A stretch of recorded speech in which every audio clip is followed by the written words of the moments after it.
네, YTN 대선 기획 대선 후보에게 듣는다. 오늘은 국민의당 안철수 후보입니다. 최근 거대 양당의 네거티브 공방 속에서 지지율도 상승하고 있는데요. 직접 모시고 이야기 들어보겠습니다. 자, 안철수 후보님 어서 오십시오. 네. 안녕하십니까? 예, 안녕하십니까? 대선 출마 선언하시고 YTN 스튜디오에 지금 두 번째 나오시는 거죠? 그렇습니다. 예, 두 달 동안 많은 변화가 있었습니다만은 최근에 특히 큰 변화라고 하면은 지지율 상승세. 자, 이 부분을 꼽을 수 있을 것 같습니다. 어떻게 보고 계십니까? 아마도 내 후보 중에서 원내 내 후보 중에서 누가 도덕적으로 문제가 없는지, 누가 가족 문제가 좀 복잡한지, 그리고 또 미래에 대한 그런 제대로 된 비전이 있는지, 또 전문성과 실행 능력이 있는지 아마 여러 가지를 비교하시지 않겠습니까? 그러다 보니까 아마도 저에 대한 재평가가 일어나는 것이 아닌가 생각합니다. 네, 이 정도 시점에 지지율이 이 정도의 수치가 나올 거라고 예상은 하고 계셨습니까? 제가 예언을 했습니다. 예, 언제 11월 어떻게, 1일 날 제가 아마 연말 연초가 되면 두 자릿수가 될 것이고 그리고 설이 되면은 아마도 3강 체제로 갈 것이라고 했는데요. 그게 사실은 지난 대선 때를 생각해서 한 겁니다. 과학적인 근거가 있는 거군요. 그렇습니다. 지난 대선 때 5월 달에 대선이었는데 1월 초에 제가 5%였습니다.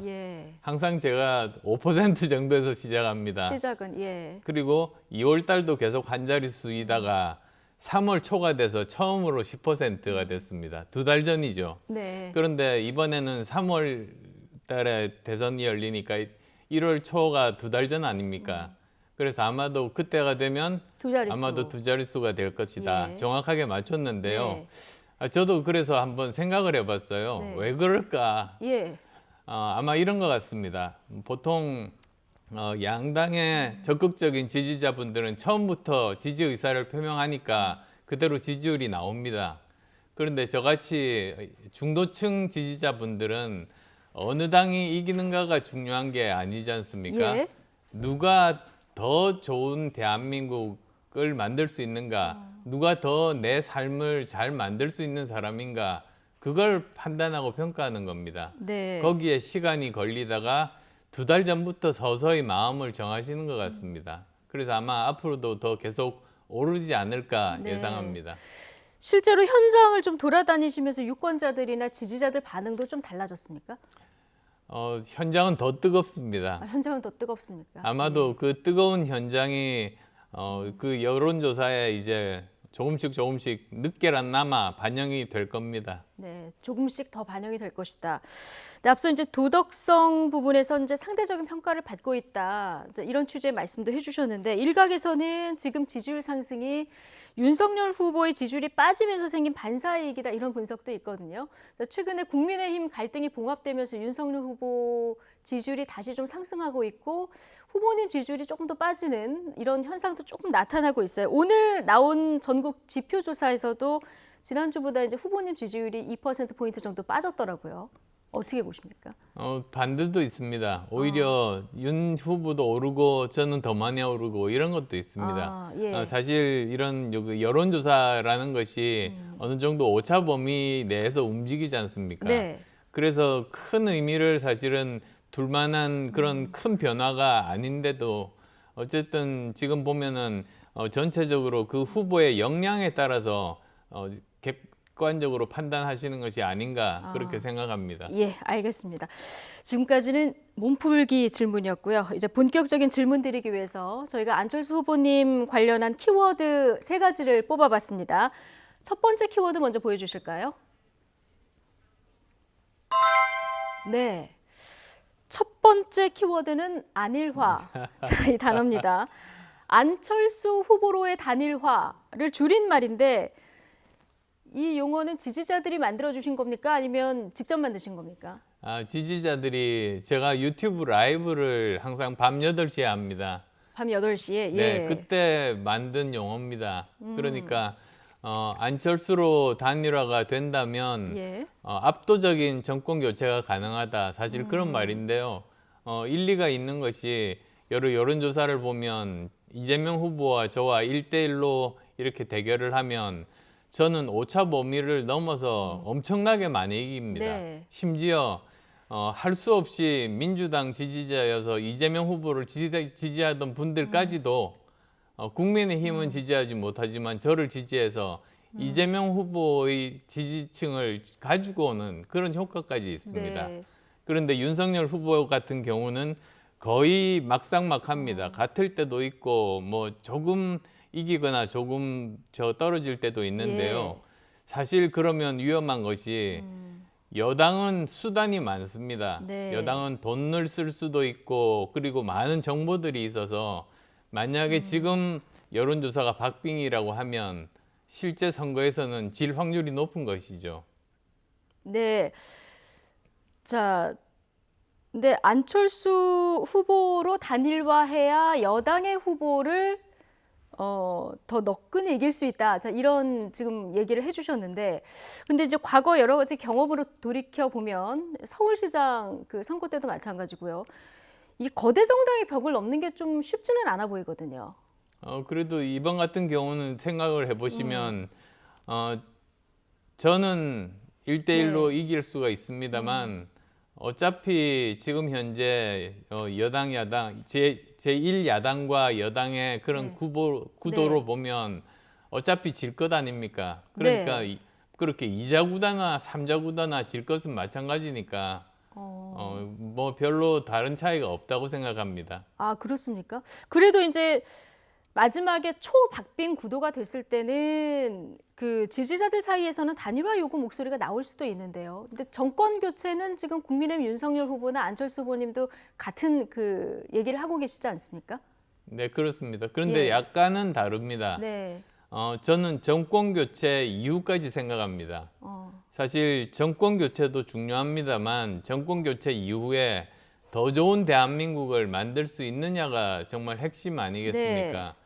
우리나라가 지금 여러 가지 어려운 위기에 빠져 있고 앞으로 20년간 먹고 살 먹거리도 만들어야 네. 되고 코로나19에 대해서 방역을 하는 것이 대통령의 첫 임무가 될 텐데 네. 이런 일들을 제대로 할 수 있는 사람이 누구인가 이렇게들 판단을 하실 겁니다. 뭐 네. 그렇게 되면은 사실 제가 제일 적임자인 셈이죠. 아, 그럼 안철수로의 단일화 이거 외에는 단일화는 없습니까? 아마 국민들께서 그렇게 판단해서 몰아주실 거라고 생각합니다. 아, 국민들께서 판단해서 몰아주실 거다. 자, 이준석 국민의힘 대표는요. 인터넷 가보면은 안일화보다는 간일화, 간부는 단일화라는 단어가 더 뜬다. 이런 얘기를 또 했거든요. 자, 한때는 같이 일도 하셨는데 후보님하고 단일화에 계속 선긋는 발언을 강하게 하고 있어요.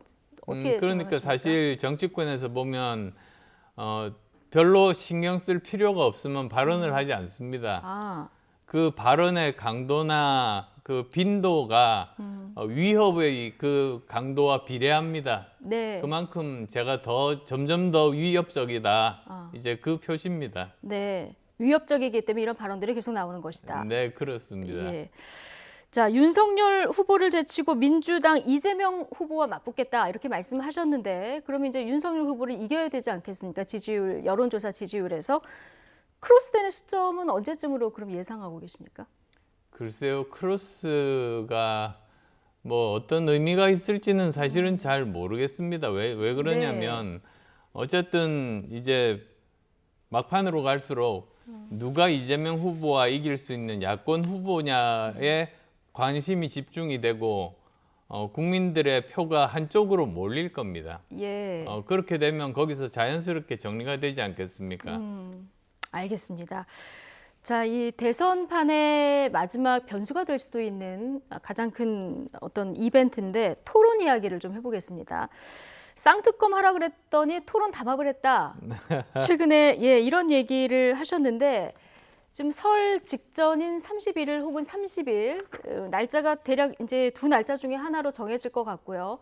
이재명, 윤석열 양자 TV 토론이 처음으로 이제 진행이 될 것 같습니다. 자, 이 양자 토론에 대해서 비판을 하고 계신데 민주당하고 국민의힘에서는 어떻게 얘기를 하냐면 양자 토론을 하고 그다음에 다자 토론도 한 다음에 안철수, 이재명, 안철수, 윤석열 이렇게 양자 토론도 계속 하면 된다 이런 주장이거든요. 그것이 말이 안 되는 것이 예. 그러면 그분들이 꼭 그렇게 순서를 그렇게 고집을 했어야 됐는가? 저 설날 직전에 황금 타임을 그렇게 자기 둘이서만 하는 것이 그게 과연 정당한 것인가? 사실 네. 그걸 따져봐야 됩니다. 네.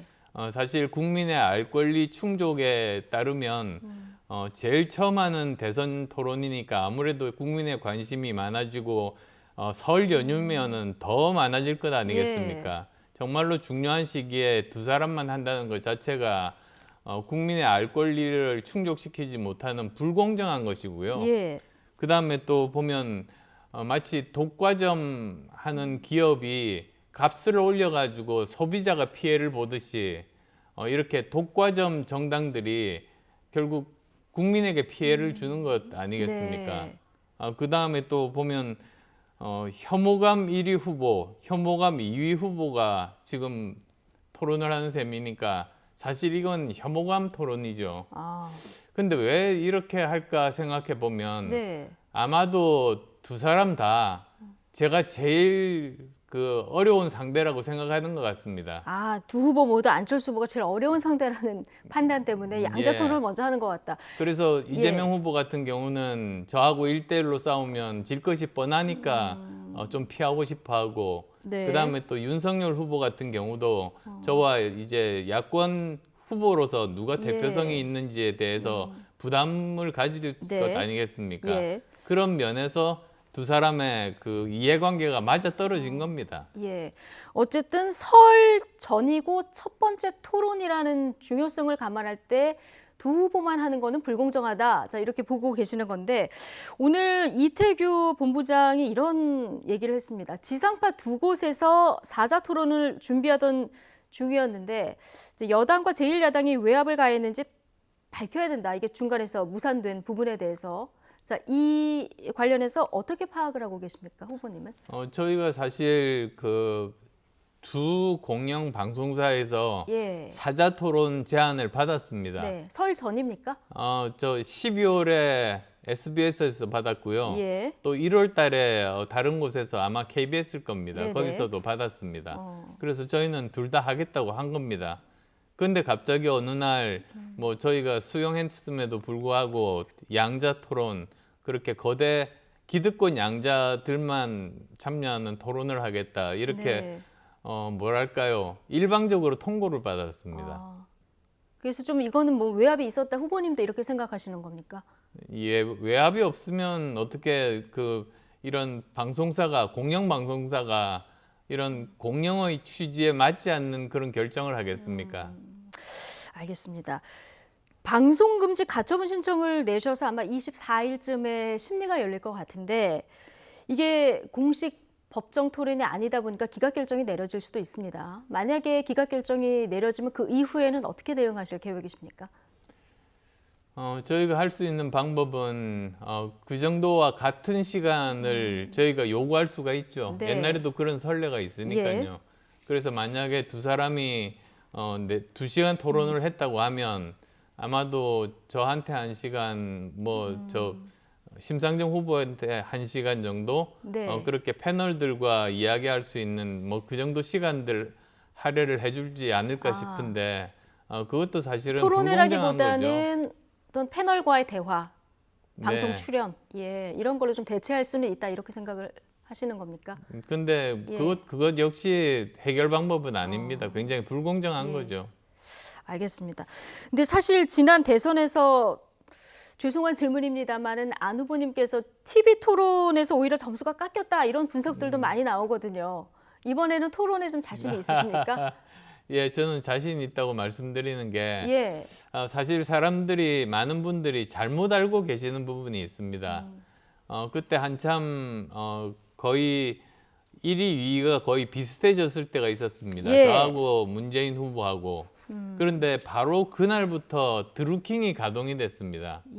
드루킹이라는 게 아시다시피 전 국민이 보는 모든 정치 뉴스의 모든 댓글을 조작하는 것 아니겠습니까? 사실은 이게 세계 역사상 유례없는 그런 여론 조작 선거거든요. 근데 그런 영향들 때문인지 10일 만에 거의 10%포인트 정도가 떨어졌습니다. 예, 예. 지지율이.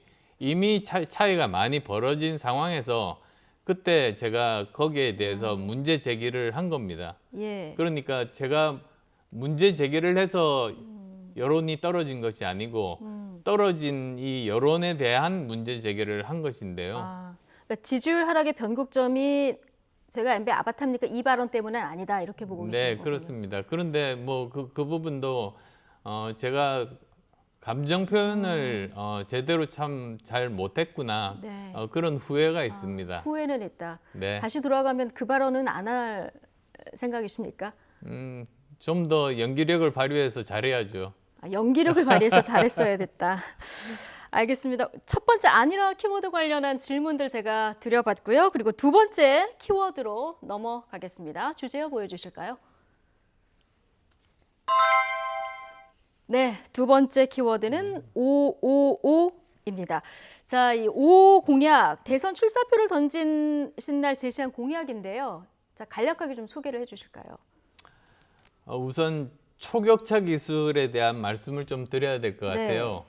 기술 중에서 보면 1위, 2위의 격차가 그렇게 크지 않으면 언제든지 뒤집힐 수 있습니다. 네. 그런데 이 1위와 2위 기술의 격차가 너무나도 많이 벌어지는 초격차를 유지하고 있으면 계속 1등을 할 수 있습니다. 예. 그게 우리나라의 메모리 반도체 분야인데요. 그래서 만약에 대한민국이 5개의 초격차 기술을 확보한다면 네. 또 5개의 삼성전자급의 세계적인 대기업을 확보할 수 있고 그러면 우리는 세계 5대 경제 강국 그러니까 미국, 영국, 프랑스, 독일, 일본과 어깨를 나란히 할 수 예. 있다. 그게 555입니다. 5개의 초격차 기술, 5개의 대기업, 5대 경제 강국. 그래서 555입니다. 예. 미래 먹거리 창출 전략이다 이렇게 보면 될 것 같은데, 근데 사실 초격차 기술, 저 같은 이제 문과생 같은 경우에는 뭐 반도체, 메모리 반도체 같은 이런 것을 5개를 임기 내에 만들 수 있을까 이제 가늠이 잘 안 되거든요. 네. 가능할까요? 아마도 어떤 경우는 5년이 걸리고 예. 어떤 경우는 10년이 걸릴 수도 있습니다. 그런데 제가 주목했던 것은 이미 우리가 1위 그룹에 속해 있지만 아직 초격차 1위는 되지 않은 그런 가능성 있는 기술이 많습니다. 예. 예를 들면 디스플레이, 2차 전지, 예. 원전, 네. 그리고 수소 산업, 바이오 분야 이런 분야들이 충분히 가능성이 있습니다. 그래서 예. 그런 분야들에서 초격차 기술들을 계속 만들어내서 그런 정말 경제 발전에 크게 도움이 되고 청년들의 많은 일자리를 만들 수 있다고 저는 생각합니다. 예.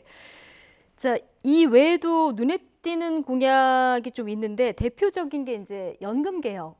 자, 이 부분입니다. 이게 반드시 필요하긴 한데 지금 거대 양당에서는 이게 잘 구체적으로 언급을 안 하는 어떻게 보면 좀 판도라의 상자 같은 이런 측면이 있지 않습니까?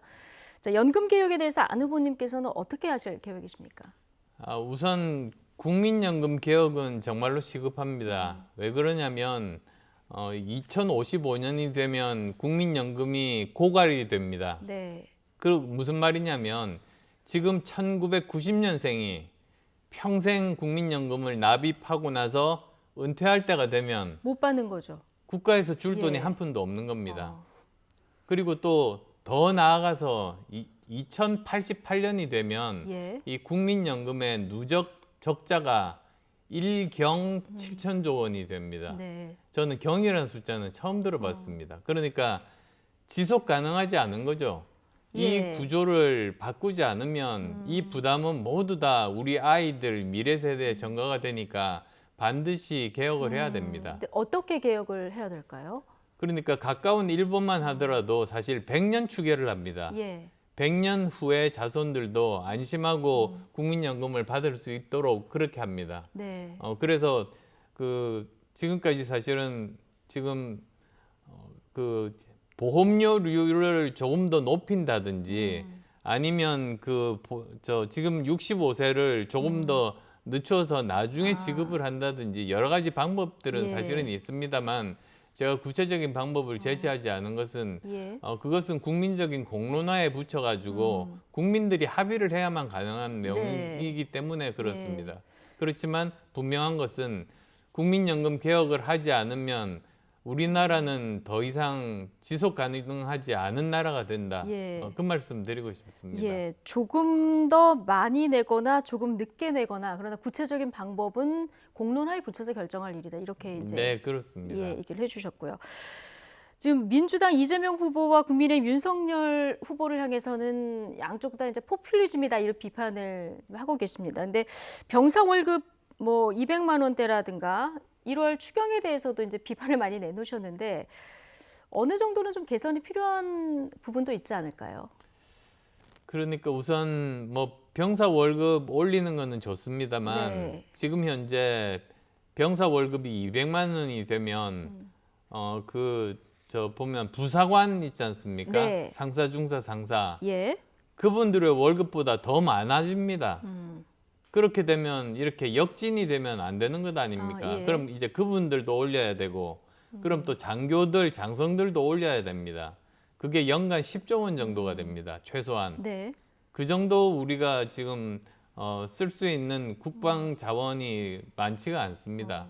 그래서 사실 그냥 던져만 놓고 어떻게 우리가 그 재정을 확보할 것인가에 대한 이야기는 전혀 나오고 있지 않은 점, 그 점을 지적한 겁니다. 그게 파퓰리즘의 특성이거든요. 돈을 줄게라고 말을 하고 어떻게 돈을 마련한다는 이야기를 하지 않는 것. 그래서 결국은 지속 가능하지 않은 나중에는 못 지킬 공약이 되는 것. 그런 것들이 파퓰리즘입니다. 네. 그러니까 병사 월급 200만 원을 제시를 했으면 다른 직군들과의 모두 형평성 문제라든가 재원이라든가 이런 구체적인 계획이 따라 나오지 않으면 포퓰리즘이다 이렇게 보시는 거군요. 네, 그러면 당연히 저 부사관의 월급은 얼마로 하고 그다음 장교 월급은 얼마로 하고 장성의 월급은 얼마로 한다. 그런 것까지도 나오고 어떻게 그 재원을 마련할 것인가 거기까지 나오는 그런 것이 공약 아니겠습니까? 지금처럼 한마디 던지는 건 공약이 아닙니다. 알겠습니다. 뭐 공약 얘기해 주셨는데 근데 사실 이번 대선에서 후보들 공약이 잘 보이지가 않습니다. 이게 왜 그러냐면 지금 연일 뭐 대장동 게이트, 그다음에 뭐 김건희 씨 녹취록, 이재명 후보의 녹취록, 또 무속 논란까지 지금 네거티브 공방이 계속 너무 치열하게 전개가 되다 보니까 그런 측면이 있는데 자, 하나씩 봤을 때 먼저 대장동 게이트요. 특검이 여야도 하자 이렇게 얘기를 하고 있는데 관철이 안 되고 있습니다. 만약에 대통령이 되신다면 이거 어떻게 하시겠습니까? 반드시 특검을 해야죠. 진실을 밝혀야 됩니다. 사실 제가 제일 우려하고 있는 것 중에 하나가 지금이라도 빨리 특검을 해서 그 진실을 밝히지 않고 진실을 모른 채로 국민들이 투표장에 갔다. 그리고 만약에 두 후보 중에 한 후보가 당선이 됐단 말이죠. 그런데 그 대통령의 임기 중에 그 사람의 결정적인 범죄 증거가 나오면 어떻게 되겠습니까? 나라는 대혼란에 빠질 겁니다. 그리고 또 반대로 그 낙선한 사람에게서 결정적인 범죄 증거가 나왔다. 그럼 감옥에 갈 수밖에 없는데 그러면 그 국민의 분열이라는 거는 지난 5년과는 상대도 할 수 없을 정도로 엄청나게 분열이 될 겁니다. 지금까지 세계 역사상 분열이 된 나라가 위기를 극복한 예가 없습니다. 지금 우리나라가 엄청난 위기 상황인데 지금 모르고 있는 겁니다. 지금 미국과 중국의 지금 신냉전, 기술 패권 전쟁이 얼마나 심하고 그것이 세계 역학 구도를 얼마나 바뀔지 모르는 절체절명의 순간인데 우리는 그걸 보지 않고 우리 내부에서 서로 싸움만 하고 있는 거죠. 그래서 이걸 보다 보면 저는 이 정도 같으면 우물 안의 개구리가 아니라 동굴 안의 개구리 같습니다. 우물 안의 개구리는 하늘이나 보죠. 그렇군요. 동굴 안의 개구리. 이런 표현까지 써주셨는데 자, 김건희 씨 녹취록 방송은 보셨습니까? 이건 이제 두 가지 문제가 제기되고 있는 것 같습니다. 녹취 내용의 적절성 하나하고 자, 이 대화 내용을 사적으로 볼 것인가, 공적으로 볼 것인가, 이거를 공영방송에서 트는 것이 적절한가 아닌가, 여러 가지 지금 공방거리가 있는데 어떻게 보고 계십니까? 우선 그 대통령의 가족들은 네. 검증받아야 된다고 봅니다. 지금까지 역대 정부들 레임덕에 빠진 정부들을 보면 그 주변에 자식들의 문제 때문에 레임덕에 빠진 경우들도 많았습니다. 예. 그래서 사실 그런 직계 가족들은 검증받는 게 당연합니다. 그런데 그 내용을 과연 뭐 그대로 공영방송에다가 내보내는 것이 적절한가? 그건 저는 반대의 입장이었습니다만 네. 지금 이렇게 했다면 형평성 차원에서 또 반대로 다른 쪽에 그런 것도 같이 방송하는 게 맞는 것이죠. 그럼 이재명 후보 욕설 녹취도 같이 방송하는 게 맞다 이렇게 보시는 예, 건가요? 그렇습니다. 알겠습니다. 자, 지금까지 두 번째 주제어에 대한 질문들 드려봤고요. 마지막 키워드 자, 보시겠습니다. 열어주실까요? 네, 외계인하고 물음표가 붙었습니다. 안 후보님 여러 별명 가운데 하나로 꼽히는 건데요. 처음 듣습니다. 처음 들으십니까? 예, 제가 이제 찾아봤더니 예전에 이제 도보 유세 다니셨잖아요. 예. 이때 토이스토리에 나오는 외계인 인형을 달고 다니셔서 붙은 별명이라고 해요. 아, 그렇군요. 예, 네. 예. 처음 들어보셨습니까? 예. 예. 자, 그런데 한편으로는 이 또 안 후보님하고 대화할 때 소통이 잘 안 된다, 외계인 같다, 이래서 붙여진 별명이다 이런 얘기도 있어요. 어떻게 생각하십니까? 뭐 우선은 네. 제가 모자란 탓이겠죠. 예. 그런데 또 한편으로 이제 정치인들은 보면 자기가 어떤 것을 바랄 때 네. 저한테 뭘 요구를 합니다. 그게 받아들여지지 않으면 그렇게 되면 바깥에 나가서 그런 식으로 이야기를 하게 되거든요. 예.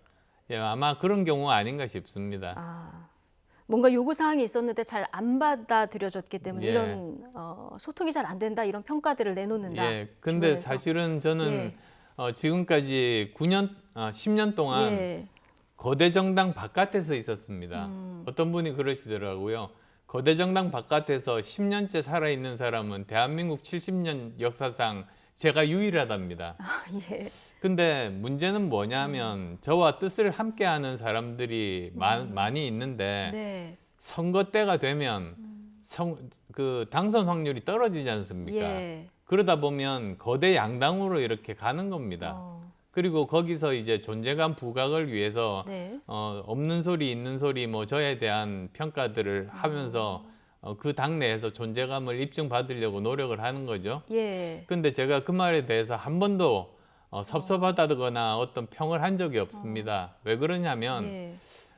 솔직히 제가 좀 더 잘해서 그 사람들이 정치적인 꿈을 펼칠 수 있는 환경을 만들어 주었으면 그렇게 하지 않아도 됐을 텐데 네. 그런 마음에 오히려 제가 미안한 마음이 커서 그랬습니다. 예.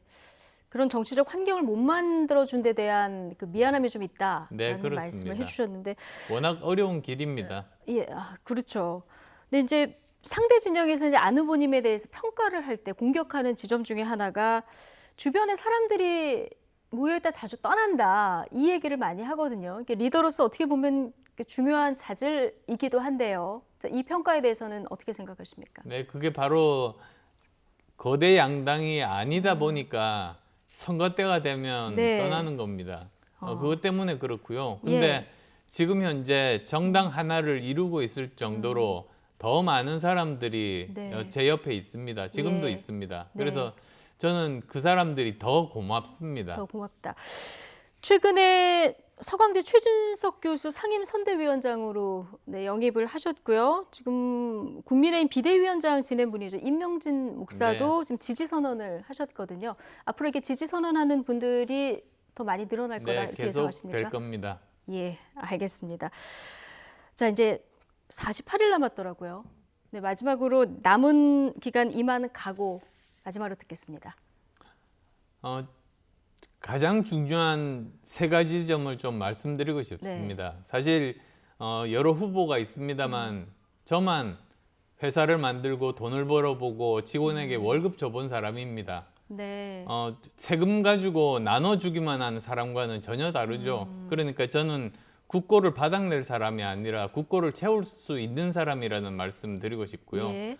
그리고 또 두 번째로는 저는 과학 기술을 아주 잘 압니다. 네. 지금 현재 앞으로 먹고 살 미래의 새로운 먹거리, 네. 일자리들은 과학 기술에서만 나오기 때문에 그걸 만들 수 있는 적임자는 사실 저라고 생각합니다. 또한 세 번째로는 제가 의사 출신이다 보니까 코로나19뿐만 아니라 아마 다음 대통령 때 다른 새로운 그런 그 병균이 다시 또 번창할 겁니다. 그것에 대해서도 제일 잘 대처할 수 있는 사람은 저라고 생각합니다. 예, 미래를 대비할 수 있는 후보는 바로 나 안철수다. 네, 여기까지 듣겠습니다. 지금까지 안철수 국민의당 후보와 이야기 나눠봤습니다. 오늘 장시간 고맙습니다.